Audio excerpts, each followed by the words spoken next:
Hi, everyone. Welcome to 5 Questions with LeRoy Butler. We are here with 3 weeks to go in the regular season. Yep. All NFC North games. Packers are 10-3 and in control of their own destiny for the number 2 spot in the NFC. Well, that's awesome.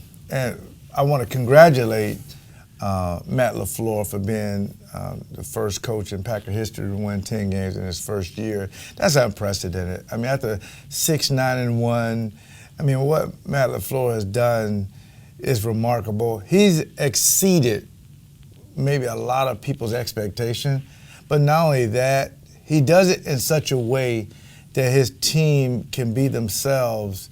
Because it may be a head scratcher through the analytics department. How are they 10-3? Mm-hmm. But the good thing, I've said this before, Tom, I like that each week it's a different guy. I like that. This week it was Aaron Jones. You know, this week it was Aaron Jones. It's the Aaron Jones show. Next week it may be somebody else. Once you're done sucking up to LaFleur, we'll talk some more about that. Okay? So hey, the guy's done a great job. Okay? He's done a great job, and I need to be acknowledged how many teams missed out on him. So you can get to your questions now, but I like the fact that, you know, we're not watching the playoffs this year. You're going to be in it. I had a question I asked a number of players, and I said, do you feel like a 10-3 team? Uh-oh. I hope they didn't take that bait. You media guys always come up with had this the best stuff. response, and he said, what did he say? He said, that's a loaded question. And I said, yeah, it's a loaded question. That's what I'm paid to do.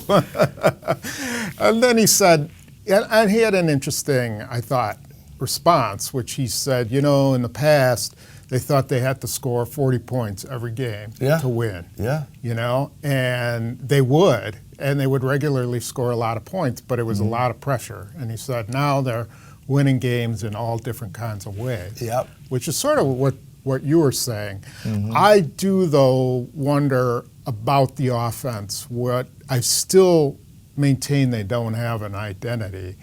I thought they got a little closer to it by giving Aaron Jones the ball a ton against Washington. Yep. What did you think? I like that. I mean, for the last few weeks, we haven't seen Aaron Jones. He's one of the few guys that's considered the pro. He may make the Pro Bowl and not even have 1,000 yards, which I think the last 3 weeks, I think he will. I think he's over almost close to 800, so he'll get 1,000. He's got to get average 73.6 per game, so 74 yards per game to get 1,000. Oh, I think he'll get that. I think they're conscious of him doing it. He's had a great year, but it's been 5 or 6 games that he's not been the feature, but they've won those games, and you just try to understand that how can him and Davante Adams coexist. Yeah. And I think it works out well. Aaron Rodgers threw for 109, under 200 yards again, but you won. Right, but does it work out well? I don't think Davante Adams was happy with 4 catches for 41 yards. He did not talk after the game, and that's unusual for him. So I think you have this. So you think he was upset? I don't know. I'm just presenting the facts. Yeah, he could just have a lot on his mind. I mean, maybe he had family there he wanted to go talk to. But it is unusual. But everybody wants, and I know I felt the same way when they didn't blitz me. But if we won, it didn't really bother me. As long as we won, because I know that I'll get more opportunities.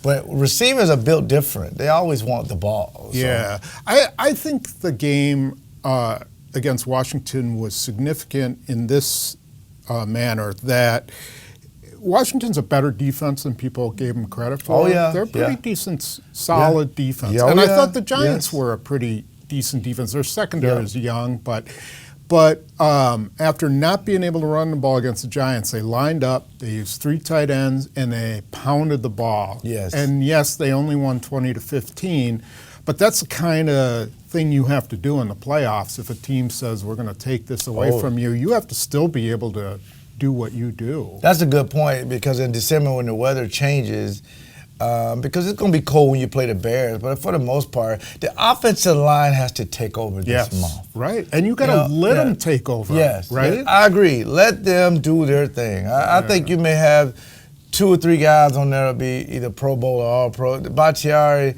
He's always been a 3-time All-Pro, but I really think 75, 74, and 77 and 63. Let these guys do what it really takes to get you to the next level, and that's running 33 and 30.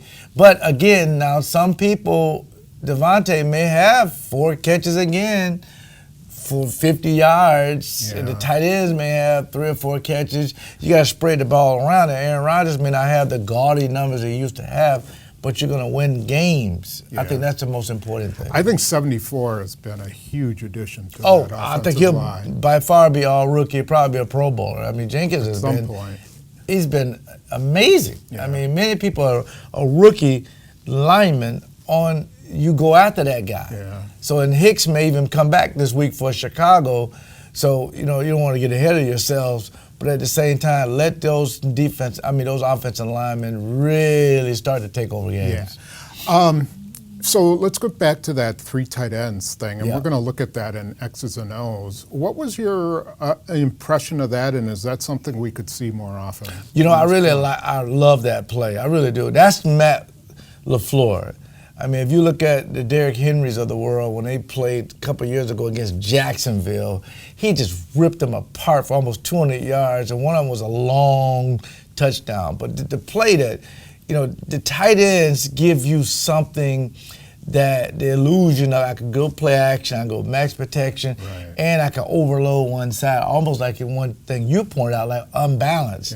But Jay Kumaro came in and got a great block on Landon Collins, and that really got, for Aaron Jones, you only need about that much space. And he hit that for a 42-yard run.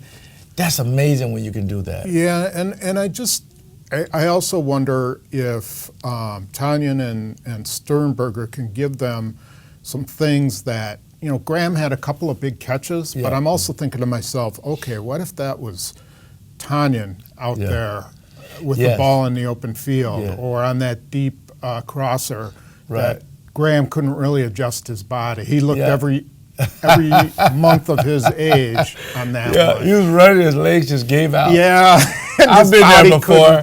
I've been there before. But the one thing about Graham that I appreciate, the guy never misses a game. No, he does play. But he plays hard. But you got 4 tight ends available. So you're going to have to use them against Chicago for protection, use them for running the ball, and things, especially with Roquan Smith not playing.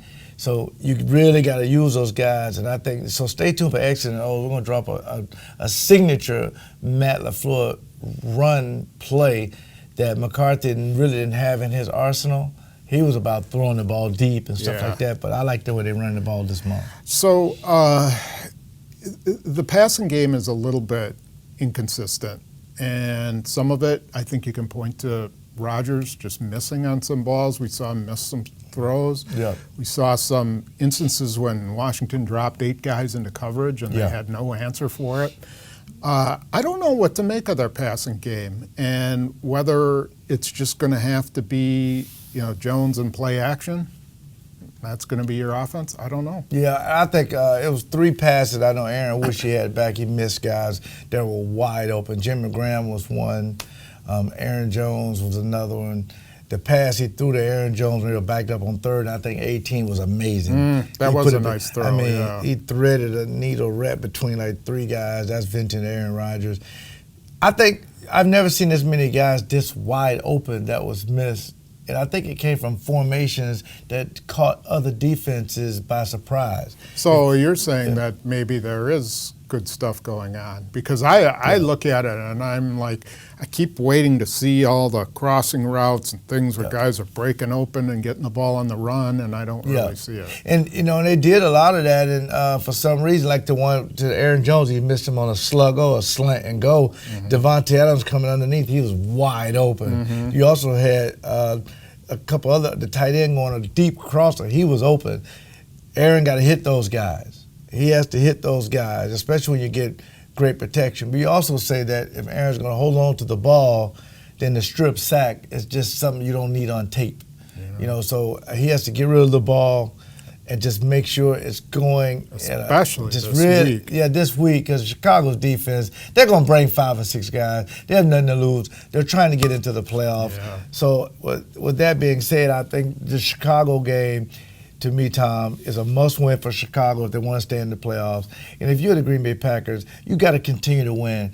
Every time you win, you can go from the number 1 seed down to maybe the 5th seed or the 4th seed. It puts pressure on you with Minnesota. Yeah. So you have to just keep winning this week. So I think the Green Bay Packers will win 21-14, and I'm really confident that Chicago will show Trubisky all the quotes guys used to say after the game. We let Mr. Trubisky play quarterback. And that's all over Chicago. They've been talking about. I think so. I mean, he's been a different player on a 3-game winning streak. So you think does the defense have to hold them to 3 points again to win this game? That's a good question. I really think the defense has to hold them. I mean, no more than 14 points because the offense, Chicago's offense looks a little different now with Montgomery getting the ball. Yeah. They're trying to get the ball to Allen Robinson, who's a great player, but also getting the ball to Cohen out in the flat and stuff like that. But Mitch Trubisky is going to run. He's just going. If he doesn't see it, he's just going to run the ball. That's the reason why they beat Dallas. So if it is and I'm predicting it's going to be a defensive battle.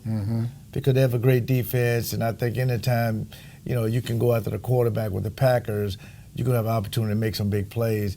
So that's why I think it's going to be a low-scoring game. If it's a low-scoring game, it'll benefit the Green Bay Packers. What do you think Chicago's doing better than they were earlier in the year when they were losing? I think they're moving the quarter. I think they're moving Mr. Trubisky out, and they're also telling him, don't force it. Go to your checkdowns. Get the ball to 12, which is Allen Robinson, and use your defense a little bit more. And you give Montgomery the ball a little bit more. In other words, win the time of possession. Win the time of possession by just keeping the chains moving. Every time they get in trouble is when he tries to force it, when he can see as he's rolling out and it's 3rd and 3, instead of just picking up the first down, he try to force it down the field. Now he's just getting the 3-4 yards, getting the first down to line up again. I think Nagy is starting to just mix it up a little bit, giving Montgomery. The first time they played, they really didn't feature Montgomery. He's a rookie. Yeah. They want to give him the ball. Now they're going to let him run the ball, and they're going to try to get the ball out to Cohen and motion him out and try to steal it. But if you're the Green Bay Packers, there's no way. This is the oldest rivalry in all of sports. You got to focus in and beat these guys. Because remember last year, this part of the year, you went down to their place and you had a chance at going to the playoffs, and Chicago won. Yeah. Okay. Yeah, so good. Well, we will see how that plays out on Sunday. Should be a pretty good game. 3 NFC North games to go. Yeah, I think that's the way the NFL intended it. So yes, it is. Appreciate that. So stay tuned for X's and O's. We got some good stuff for you. Yep. And we'll see you after the Bears game.